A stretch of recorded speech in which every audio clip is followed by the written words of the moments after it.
कतरे पर खुदा की निगाहें करम है, कतरे कतरे पर खुदा की निगाहें करम है, ना मुझ पर ज्यादा ना आप पर कम है। ऐसा होता है सूफी कि वो जितना खुद में खुदा को देखता है उतना ही दूसरे में देखता है। तभी तो वो अपने दिल पे हाथ रखकर दूसरे का भी सजदा करता है।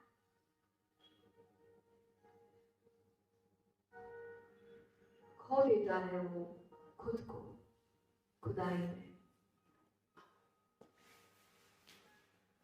और मिल जाता है उसे कुछ ऐसा जहां कुछ खोने को नहीं होता।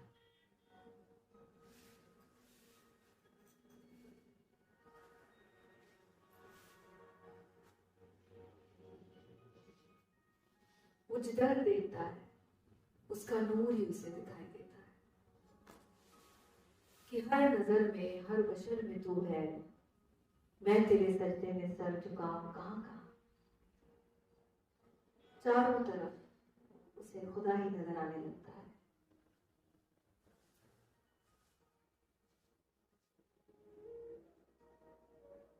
पर ऐसे नहीं हो जाता उसके साथ ये घटना।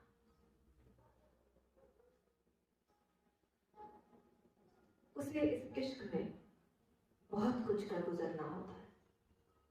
वही वही इश्क जो वो खुदा से करता है, उसी तरीके से उसे उतनी ही पीड़ा से गुजरना पड़ता है कि ये इश्क नहीं आसान, इतना समझ लीजिए कि आग का दरिया है और डूब के जाए। और सूफी गोते लगा लगा के उस आग के दरिया से गुजरता है।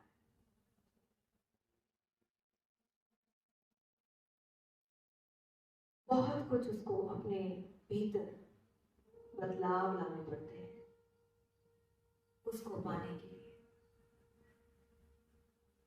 बहुत खुद को तराशना पड़ता है।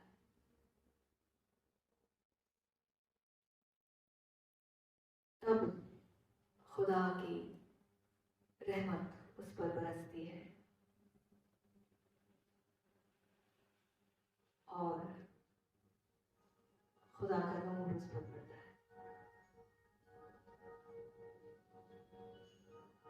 अपने भीतर के बहुत अंधेरों को उसको हटाना पड़ता है, छांटना पड़ता है। तब उसे उसका नूर, उसका प्रकाश दिखाई देता है।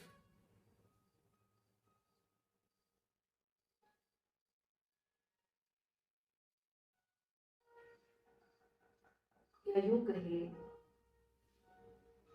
एक कहानी से इस बात को आप थोड़ा और समझेंगे कि एक बार एक गुफा और एक सूरज के बीच में, गुफा और सूरज के बीच में जो सूर्य होता है उसके बीच में गुफ्तगू चल रही थी। गुफा ने कहा, मैं तुमसे मिलने आऊंगी, मैं देखूं तो कि तुम्हारी दुनिया कैसी होती है। अगले दिन तय हुआ कि वो गुफा सूरज से मिलने गई और देखते ही दंग रह गई कि वाह, यहाँ तो उजियारा ही उजियारा है। फिर जैसा तय था वैसे सूरज भी गुफा से मिलने गया, मगर जब सूरज गुफा से मिलने गया तो वहां गुफा थी ही नहीं।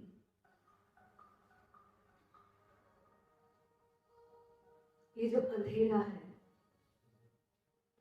ये अंधेरा सिर्फ तब तक है जब तक प्रकाश नहीं आ जाता। तो सूफी खुद के अंधेरे को खुदा के नूर से भरता है, लेकिन उसके लिए उसे बहुत कुछ कर गुजरना होता है। इस रास्ते पर चलने के लिए सूफियों ने अपने मन को साफ करने के लिए 3 नियम बनाए। जो पहले 3 नियम है,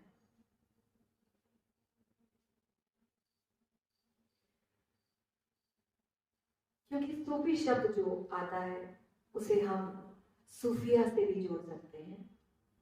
सूफिया का मतलब विजडम, विवेक।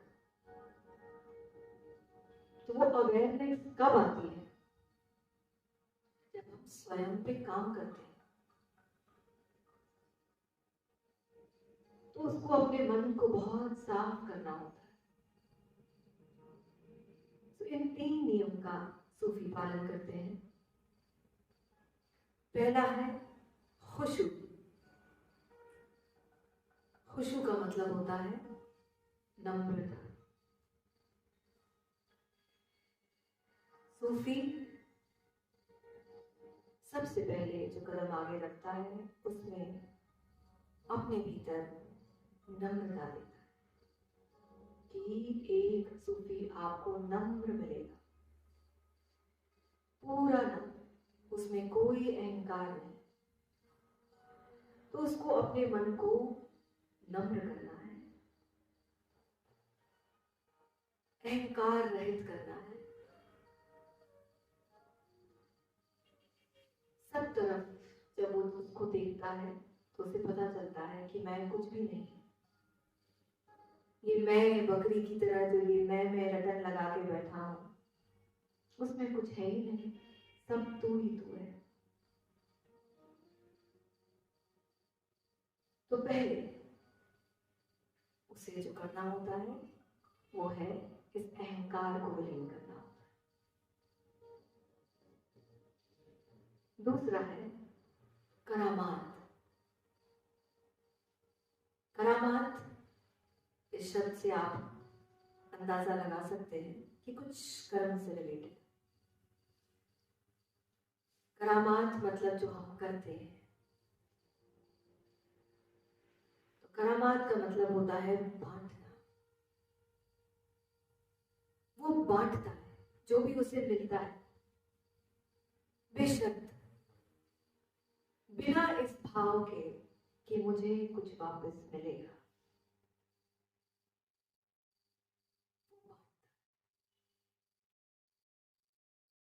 हम जो भी जीवन में रिश्ते बनाते हैं, उन रिश्तों में कहीं ना कहीं हमारे जीवन में समझौता होता है। ये रिश्ते जो हम बनाते हैं उनमें समझौता होता है। जो हम देते हैं उसके उपलक्ष्य में हम कुछ मांग भी रखते हैं।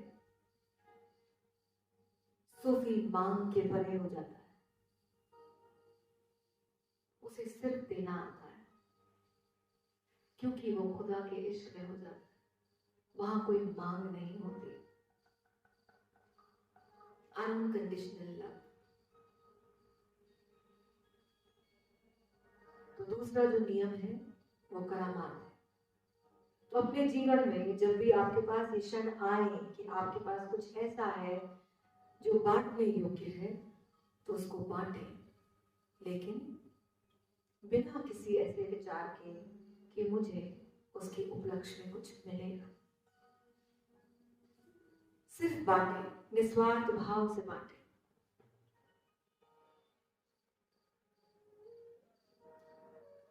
और तीसरा जो नियम है उसे कहते हैं सिज्जत। सिज्जत का मतलब सच्चाई। जो सूफी होते हैं वो सच्चे होते हैं, उनमें कोई दोगलापन नहीं होता। वो जैसे भीतर है वैसे ही बाहर होते हैं।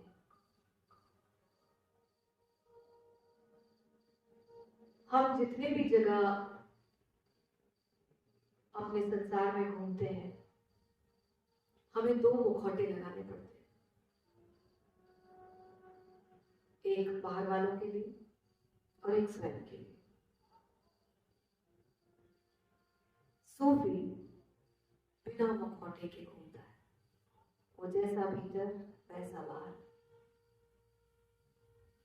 सच सच।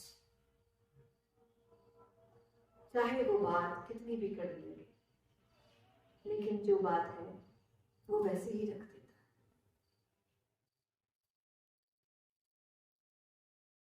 है। ये 3 नियम जब हम अपने जीवन में इनको साझेंगे, तब हम इस सूफी की यात्रा पे चलेंगे। ध्यान रहे, जैसे मैंने कल कहा कि ध्यान सिर्फ यहाँ बैठकर नहीं होता, हमारे कृत्य कृत्य में ध्यान घटता है। ये बोध यूं ही नहीं आ जाएगा कि हम समझेंगे कि हमने पहली सीढ़ी चढ़ी और सीधा हम छत पर चढ़ गए। नहीं, धीरे धीरे एक एक कदम। जैसे मैंने कहा आज जब हम ध्यान करने गए थे टीलों पर, कि सूफी के विचार और कदम एक साथ पड़ते हैं। तो इन बातों का ध्यान रखते हुए इस यात्रा पर हम अग्रसर होते हैं कि जब हम यहां से जाएं तो हम नम्र हों, हम जो बांटे उसमें कोई मांग ना हो, और हम जब लोगों से मिले तो हम में सच्चाई हो। जब ये पूरा पात्र एक सूफी का साफ हो जाता है, क्योंकि खुदा परमात्मा ऐसे ही नहीं आता ना, ये अंधकार मिटेगा कैसे मिटेगा? ये मिटेगा जब हमारा पात्र पूरा साफ हो। हम कैसे, हम किसी मेहमान को भी अपने घर में बुलाते हैं तो अपना घर साफ करते हैं, भले हम कैसे भी रह रहे हो, लेकिन जब हमने किसी को खाने पे बुलाया हुआ होता है अपने घर में, तो हम पूरी साज सज्जा के साथ कोशिश करते हैं कि हमारा घर बिल्कुल साफ दिखे। तो वो तो परम है, तो उस परम को अपने स्वयं में अवतरित करने के लिए आपको अपना पात्र साफ करना